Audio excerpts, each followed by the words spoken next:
বাড়িতে কাঁঠাল গাছ আছে তো? যদি থাকে বড়সড় দেশীয় কাঁঠালের গাছ। বাংলার ভাদ্র মাস বর্ষা শেষ, উপরকার কিছুটা করে ডাল কাটাই ছাঁটাই করবেন। কোনো একটা কাঠের দণ্ড নিয়ে গাছের কাণ্ডে ধাক্কা দেবেন, আঘাত করবেন, দেখবেন ওর যে ছালটা রয়েছে কিছুটা কিছুটা ফেটে যাবে। কোনো থলে চট বা খড়, খড় বোঝেন তো, দিয়ে গাছের সাইডে বেঁধে দেবেন। মাটিতে অবশ্যই কপাবেন।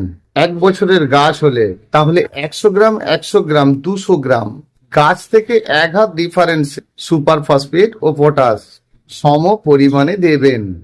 ভালো করে মাটি কপাবেন। গাছের গোড়ায় শুকনো মাটি জড়ো করে দেবেন। ভুল করেও আর জল দেবেন না।